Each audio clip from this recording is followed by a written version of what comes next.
मेरे प्यारे दोस्तों, ज्ञान के सागर में आपका स्वागत है। दोस्तों, अक्सर हम भगवान से शिकायत करते हैं कि प्रभु, हम आपका इतना भजन पूजन करते हैं, आपका इतना ध्यान करते हैं, आप में इतनी लगाव रखते हैं, इसके बावजूद हमारी सारी कठिनाइयां दूर क्यों नहीं होती? और ज्यादातर इस कलयुग में लोगों का एक शिकायत रहती है कि जितने जो भक्त होते हैं, जो प्रभु के स्मरण करते हैं, जो प्रभु के सेवा में लगे रहते हैं, वो निर्धन क्यों होते हैं? जबकि जितने भी प्रभु से दूर, मतलब उनके भजन से दूर रहने वाले या प्रभु को कभी ध्यान न देने वाले ही क्यों अमीर होते हैं? वो कभी किसी भी प्रकार के नियम कानूनों का पालन नहीं करते, प्रकृति के नियम का पालन नहीं करते, ईश्वर के विधान का पालन नहीं करते। इसके बावजूद उनके पास पैसा बहुत ज्यादा होता है और वो पूरा जीवन सुख सुविधा से गुजारते हैं। ये अक्सर शिकायत रहती है ज्यादातर लोगों की कि भगवान ने हमें, जबकि इतना हमें पूजा पाठ करने के बावजूद भी जो है, भगवान ने हमें कुछ नहीं दिया। और उसको फलाने को देखो, वो कुछ भी नहीं करता है तो उसके पास इतना पैसा है।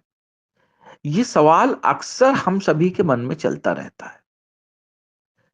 तो इससे जुड़ी हुई एक कहानी है जो मैं आपको सुनाना चाहता हूं। हुआ यूं कि एक बार नारद जी ने भगवान से कहा, विष्णु भगवान से, कि प्रभु, आपके भक्त हमेशा निर्धन क्यों होते हैं?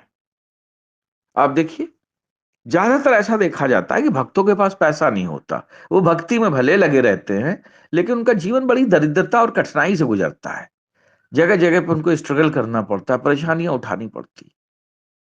ऐसा क्यों? तो भगवान ने उनसे कहा कि देखो नारद जी, मेरी कृपा को समझना बड़ा कठिन है। तो नारद जी ने कहा, अरे ऐसा क्या है भाई? प्रभु, आप तो बड़े सरल हृदय हैं, आपकी कृपा को समझना कठिन कैसे है? भगवान ने कहा, चलो बताता हूं। तो भगवान जो है नारद के साथ, उन्होंने जो है साधु वेश बनाया और पृथ्वी पर पधार गए। चलते चलते एक सेठ जी के घर के सामने जो है आके खड़े हुए और भिक्षा मांगने के लिए द्वार खटखटाने लगे। अब सुबह का समय था, सेठ जी सो के उठे थे। बिगड़ते हुए, गुस्साए हुए दरवाजे की तरफ आए और देखा कि दो जो है साधु खड़े हुए हैं।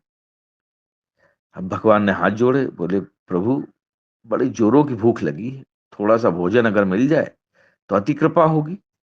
अब सेठ जी ने दोनों की तरफ देखा और लाल आंखें करते हुए बोले, अरे तुम दोनों को शर्म नहीं आती? तुम्हारे बाप का माल है, आके दरवाजा खटखटा दिया है। जाओ कुछ काम धंधा करो, काम धंधा करके जो है अपनी रोटी तोड़ो। चले आओ सवेरे सवेरे मुंह उठा के, खाना भोजन दे दो, भूख लगी है। अरे जाओ, ज्यादा हिम्मत तो जाके किसी होटल में, होटल जाके अपने भीख मांगो, वहां से खाना मिलेगा। चलो निकलो यहां से। भगवान ने नारद जी की तरफ देखा, नारद जी ने भगवान की तरफ देखा, दोनों वहां से निकले। नारद जी बोले, देखो प्रभु, ये आपके भक्तों और आपका निरादन करने वाला सुखी प्राणी है, इसके बाद इतना धन है, फिर भी इसने देखो भगा दिया। आप इसको जो है अभी शाप दे दीजिए, ताकि ये जो है ना, ये भी गरीब हो जाए और फिर इसको पता चले कि इसकी औकात क्या है। भगवान मुस्कुराए और इसके बाद जो है उन्होंने उस सेठ को अधिक धन और संपत्ति बढ़ाने वाला वरदान दे दिया। नारद जी बिल्कुल बड़े आश्चर्य में, खैर कुछ बोले नहीं। अब इसके बाद दोनों लोग चलते चलते चलते एक गरीब जो महिला थी, उसके घर के दरवाजे पहुंचे। अब उसकी एक छोटी सी झोपड़ी थी, उसमें गाय के अलावा और कुछ भी नहीं था।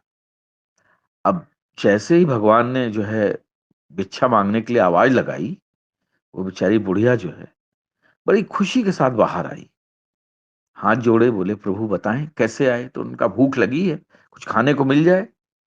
तो उसने जो है दोनों को आसन दे के बैठाया और एक लोटे में जो है दूध लेके आ गई। बोली, देखो प्रभु, मेरे पास कुछ और तो है नहीं, अब दूध है, इसको आधा आधा आप लोग स्वीकार करिए, जो है मेरे पास वो मैंने आपको दे दिया। भगवान ने बड़े प्रेम से स्वीकार किया। इसके बाद बोले कि मैया अब तो चलते हैं। तो उन्होंने कहा, ठीक है, चलिए। बाहर आए।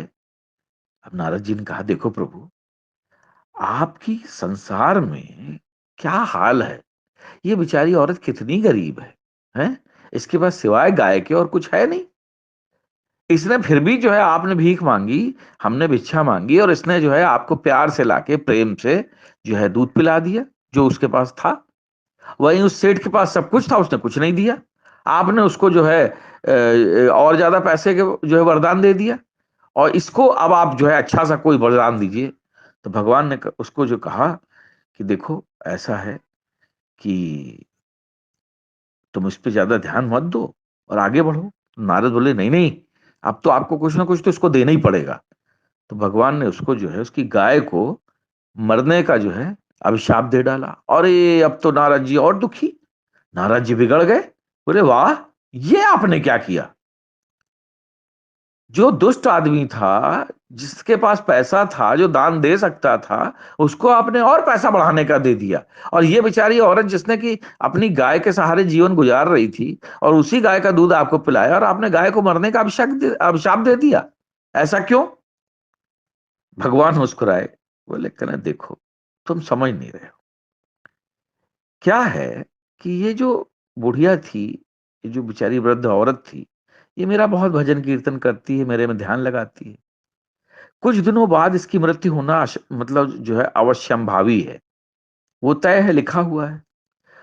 और क्या है कि अगर इसकी गाय जो है मरते समय, इसको गाय की चिंता सताएगी कि मेरे मरने के बाद मेरी गाय को कोई कसाई न ले जाए, या इस गाय का क्या होगा, इसको कौन देखेगा, इस गाय को किस तरीके कौन पालेगा पोसेगा, जिस तरीके से मैं देखती थी। तो मरते समय जो है इसके प्राण जो है इस गाय में अटके रहेंगे, और ये मेरा स्मरण न करके गाय की चिंता में ही जो है घुलती रहेगी। तो फिर क्या होगा कि ये वैकुंठ धाम में न जाके गाय की योनि में चली जाएगी, क्योंकि जिसका जिस चीज में मरते समय ध्यान होता है, वो उसी योनि में पैदा होते हैं। तो अब अगर मैं इसकी गाय को जिंदा रखता, तो मरना तो ये तो बेचारी वैसे ही मरने के कगार पे है, और फिर ये गाय के चक्कर में अटकी रहती, तो क्या है, इसको मुक्ति नहीं मिल पाती। इसलिए मैंने इसकी गाय को पहले मरने का अभिशाप दिया, ताकि ये जो है मेरा ध्यान करते हुए आराम से जो है अब मृत्यु लोक को पहुंचे और वैकुंठ धाम को जाए। और सेठ को धन बढ़ाने का मैंने इसलिए वरदान दिया कि मरते वक्त उसे धन, तिजोरी, बंधु बांधव इन्हीं का ध्यान रहे, ताकि मरने के बाद वो तिजोरी के नीचे सांप बन के रहे और कभी भी मुक्त ना हो पाए। नारद जी की आंखें खुल गई। नारद जी ने कहा प्रभु आप तो धन्य हैं। भगवान ने कहा देखो नारद जी, प्रकृति का नियम है कि जिसका जिस चीज में अति लगाव रहता है, वह जीव मरने के बाद वही जन्म लेता है और बहुत दुख भोगता है। अतः जो लोग अपना चिंतन प्रभु की तरफ लगाते हैं, प्रभु को ही स्मरण करते हैं, प्रभु को ही सब कुछ मान के, सर्वस्व मान के अपना जीवन गुजारते हैं, चाहे वो किसी भी कंडीशन में रहें, ईश्वर का ध्यान कभी भी नहीं छोड़ते हैं, उनको ही वैकुंठ धाम मिलता है। और ये जो सांसारिक मोह माया है, इसका कोई वैल्यू नहीं है, ये क्षणिक है, ये कुछ दिनों के लिए है, कुछ पलों के लिए है। तो इसीलिए कि जो निर्धन होते हैं वो ईश्वर का ज्यादा भजन करते हैं, क्योंकि वो भगवान को अति प्रिय हैं। और जो बड़े लोग हैं वो पैसे आने के बाद में ईश्वर को भूल जाते हैं, क्योंकि उनका अगला जन्म जो है, आने वाला जो जन्म होगा, वो बड़ा ही दुख भोगने वाला होगा। तो दोस्तों ये कहानी है, लेकिन इस कहानी से हमें बड़ी शिक्षा मिलती है कि चाहे किसी भी हाल में रहिए, जाहि विद राखे राम ताहि विद रहिए, और जब भी मौका मिले राम राम कहिए। यही दोस्तों इस संसार का नियम है, और यही ईश्वर की सत्ता का सबसे बड़ा प्रमाण है। अगर आपको हमारी बातें अच्छी लगी हो, लाइक करें, शेयर करें, सब्सक्राइब करें। जय हिंद, जय भारत।